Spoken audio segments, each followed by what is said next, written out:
Hello friends, நம்ம இன்னைக்கு மெரினா பீச்சில் நடக்கிற ஃப்ளைட் ஷோ பார்க்குறதுக்கு தான் போக போகிறோம். 2 மினிட்ஸில் ஒரு டிரான்ஸ்ஃபர்மேஷன். இதுதான் என்னுடைய அவுட்ஃபிட். எப்படி இருக்குதுன்னு கமெண்ட் பாக்ஸில் சொல்லுங்கள். ஓகே, இப்போ நம்ம கேப் பிடிச்சி ரொம்ப வேகமாக அந்த மெரினா பீச்சில் நடக்கிற ஷோவை பார்க்கறதுக்காக போயிட்டுருக்கோம். போகிற வழியில் ரொம்ப ரொம்ப டிராஃபிக்குங்க. எங்கள் அம்மா அதுக்குள்ளே ஃபோன் பண்ணி இந்த மாதிரி அங்கே எல்லோரும் ரொம்ப மயக்கம் போட்டு விழுறாங்க அப்படி இப்படின்னு சொன்னதுனால பிளான் அப்படியே சேஞ்ச் பண்ணிவிட்டு பசி வந்ததுனால அப்படியே ஒரு பிரியாணியவும் சாப்பிட்டு அப்படியே மியூசியம் கூடியாச்சு. இந்த எக்மோர் மியூசியம் என்ன தவிர என் கூட யாருமே பார்த்ததில்ல. ஸோ அது அவங்களுக்கு ரொம்பவே என்ஜாய்மெண்ட்டாக இருந்தது. ப்ளஸ் என்னோடய பொண்ணு ரொம்பவே அதை என்ஜாய் பண்ணா. நானும் இது அதுன்னுட்டு எல்லாமே எக்ஸ்பிளைன் பண்ணிட்டு வந்தேன் எனக்கு தெரிஞ்சதை.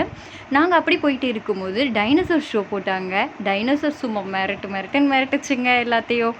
அதுக்கப்புறமா ஒரு குட்டி மரம் நல்லா அழகாக பேசி புருவத்தெல்லாம் அசைச்சு பேசிச்சு. ரொம்ப நல்லா இருந்தது. அடுத்தது இது விக்டோரியா மால். அப்படியே குட்டி குட்டி ஸ்நாக்ஸ் எல்லாம் சாப்பிட்டு கொஞ்சம் நம்மளே பூஸ்ட் பண்ணிவிட்டு நாங்கள் நெக்ஸ்ட் இடம்லாம் அப்படியே பார்க்க போயிட்டுருந்தோம். நிறைய இருந்ததுங்க, சொல்லி முடிக்க முடியாது, அந்தளவு இருந்தது. நிறைய தெரிஞ்சுக்கலாம். ஆனால் நிறைய இது எடுத்துட்டாங்க.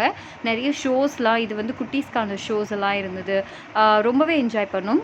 அடுத்ததாக நாங்கள் கிளம்பி ஆட்டோ பிடிச்சி எக்மோர் மெட்ரோவுக்கு போயிட்டோம். ஏன்னா அங்கேருந்து ரொம்ப டிராஃபிக் ப்ளஸ் அந்த ட்ரெயின் லோக்கல் ட்ரெயின்னா ரொம்ப கூட்டமாக இருக்கும்னுட்டு நாங்கள் மெட்ரோ போனோங்க. ஆனால் வச்சாரு பாருங்க கடவுள் காப்பு. அங்கேயும் கூட்டம் தாங்க. இது வரைக்கும் மெட்ரோவில் இவ்வளோ கூட்டத்தை நான் பார்த்ததே இல்லைங்க. பார்த்தீங்கன்னா அவ்வளோ கூட்டம். மேலே ஏற முடியல இறங்க முடியல. நாங்கள் ஆக்சுவலாக 2 ட்ரெயின் மாறி வந்தோம். 2 ட்ரெயினுமே செம்ம கூட்டம். இடமே கிடைக்கல பாப்பாவை வச்சுக்கிட்டு. இருந்தாலும் சலிக்காமல் வீட்டில் உட்காந்து அப்பாடான்னு இந்த பிக் பாஸ் ஷோ பார்த்தாதான் ஜாலியாக இருந்துச்சுங்க. ஓகே ஃப்ரெண்ட்ஸ், தேங்க்ஸ் ஃபார் வாட்சிங்.